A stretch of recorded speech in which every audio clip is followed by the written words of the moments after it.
Assalamualaikum warahmatullahi wabarakatuh. Berjumpa lagi bersama saya Usman Alamsa.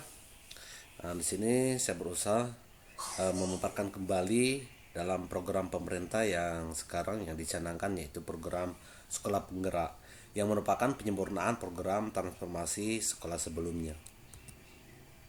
Program Sekolah Penggerak merupakan penyempurnaan program transformasi sekolah sebelumnya. Yang pertama, program kolaborasi antara Kemendikbud dengan pemerintah daerah, di mana komitmen Pemda menjadi kunci utama. Yang kedua, intervensi dilakukan secara holistik, mulai dari SDM sekolah, pembelajaran, perencanaan, digitalisasi, dan pendampingan pemerintah daerah. Yang ketiga, memiliki ruang lingkup yang mencakup seluruh kondisi sekolah, tidak hanya sekolah unggulan saja, baik negeri dan swasta. Yang keempat, pendampingan dilakukan selama 3 tahun ajaran dan sekolah melanjutkan upaya transformasi secara mandiri. Yang kelima, program dilakukan terintegrasi dengan ekosistem hingga seluruh sekolah di Indonesia menjadi sekolah penggerak. 4 tahapan proses transformasi sekolah Indonesia. Program Sekolah Penggerak akan mengakselerasi sekolah negeri atau swasta di seluruh tahap untuk bergerak 1-2 tahap lebih maju dalam waktu 3 tahun. Tahap yang pertama yaitu hasil belajar, tiga tingkat di bawah level yang diharapkan.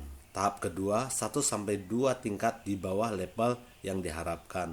Tahap ketiga level yang diharapkan. Tahap keempat di atas level yang diharapkan. Lalu lingkungan belajar. Tahap pertama, perundungan menjadi norma.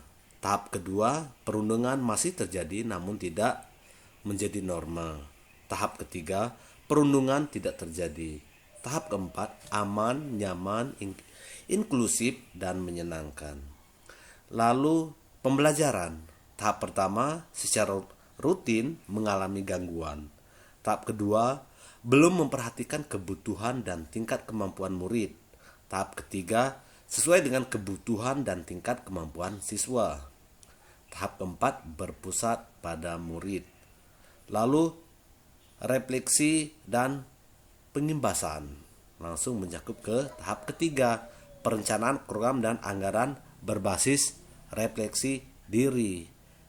Tahap keempat, perancangan program dan anggaran berbasis refleksi. Dilanjutkan langsung guru mulai melakukan refleksi dan perbaikan pembelajaran. Tahap keempat, refleksi guru dan perbaikan pembelajaran terjadi. Lalu guru dan kepala sekolah melakukan pengimbasan. Ruang lingkup program Sekolah Penggerak. Program Sekolah Penggerak itu kolaborasi Kemdikbud dan pemerintah daerah, diikuti oleh PAUD, yaitu usia 5-6 tahun, kemudian SD, SMP, SMA, SLB baik negeri maupun swasta. Semua tahap, kunci awal semua tahap, baik tahap 1, tahap 2, tahap 3, atau tahap keempat. Durasi program 3 tahun ajaran. 5 intervensi program Sekolah Penggerak. Yang pertama, pendampingan konsultatif dan asimetris. Yang kedua, penguatan sumber daya manusia di sekolah. Yang ketiga, pembelajaran dengan paradigma baru. Yang keempat, perencanaan berbasis data. Yang kelima, digitalisasi sekolah. Peran pemerintah dan lembaga lain.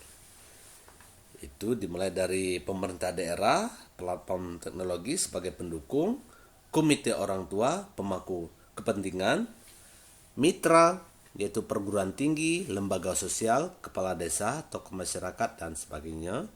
Lalu murid akan menggunakan pembelajaran dengan paradigma baru. Lalu guru yang pertama akan menggunakan platform pembelajaran mandiri guru. Lalu guru menerapkan prinsip pengajaran dan penilaian yang efektif. Komite pembelajaran guru. Di antaranya yang pertama dipilih oleh kepala sekolah untuk membantu pembelajaran guru.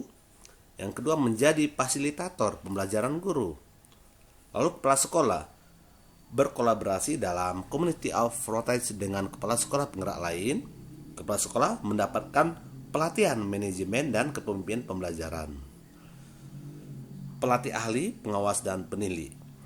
Pertama, pelatih ahli melakukan pendampingan kepala sekolah, lalu pengawas mendapatkan pelatihan dan pendampingan.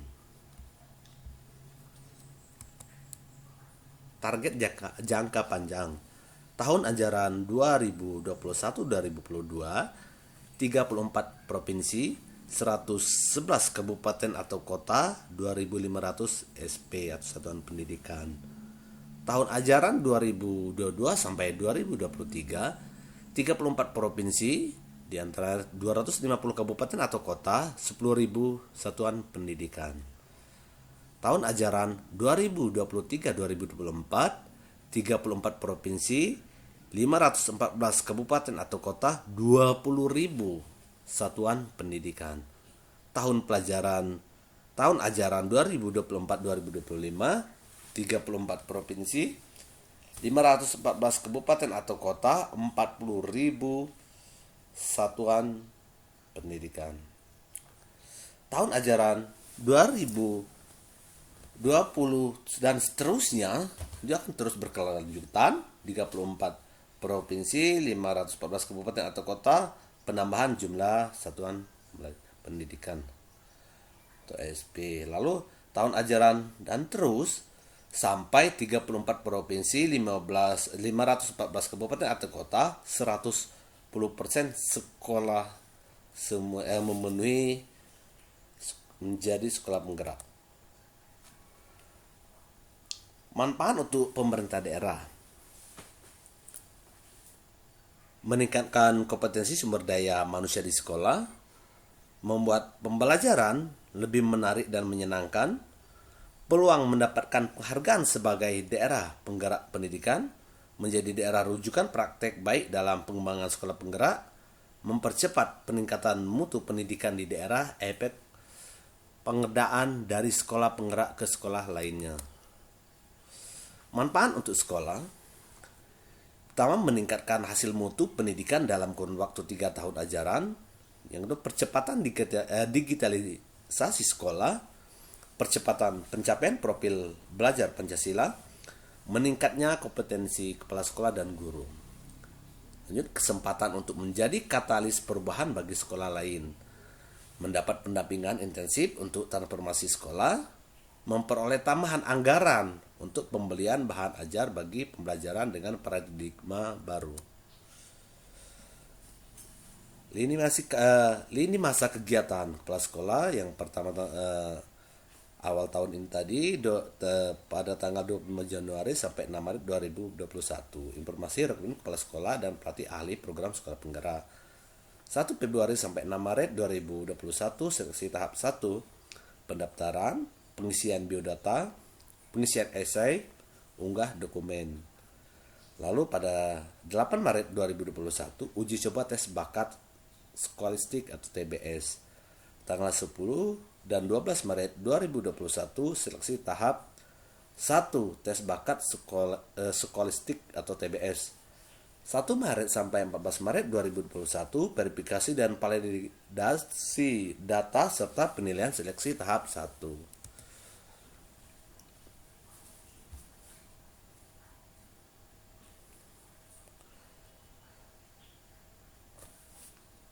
Hampir sama, dilanjut ya. Lalu kriteria kepala sekolah yang mengikuti seleksi.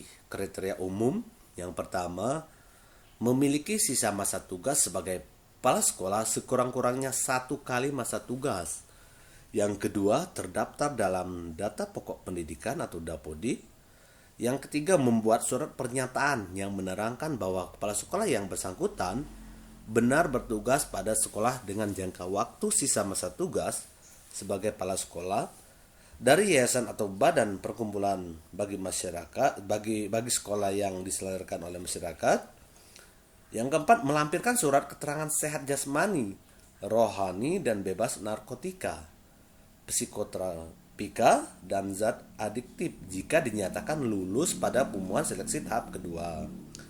Yang kelima, tidak sedang menjalankan hukuman disiplin sedang dan atau berat sesuai dengan ketentuan peraturan perundang-undangan. Yang keenam, tidak sedang menjalani proses hukum sesuai dengan ketentuan peraturan perundang-undangan. Selanjutnya, kriteria seleksi. Yang pertama, memiliki tujuan atau misi. Yang kedua, mampu mengambil keputusan strategis. Yang ketiga, mampu memimpin perubahan. Yang keempat, memiliki kemampuan melaksanakan pelatihan dan pembimbingan. Yang kelima, mampu membangun hubungan kerjasama. Keenam, memiliki orientasi pembelajar. Yang ketujuh, memiliki daya juang atau resiliensi. Yang kedelapan, memiliki kematangan beretika. Yang kesembilan, mampu memimpin implementasi. Yang kesepuluh, mampu mendorong inovasi. Terima kasih, itulah paparan dari program pemerintah sekarang. Untuk memperdalam, silakan rekan-rekan bisa melihat berita yang tersebar. Akhir kata sebelum dengan wabillahi hidayah. Wassalamualaikum warahmatullahi wabarakatuh.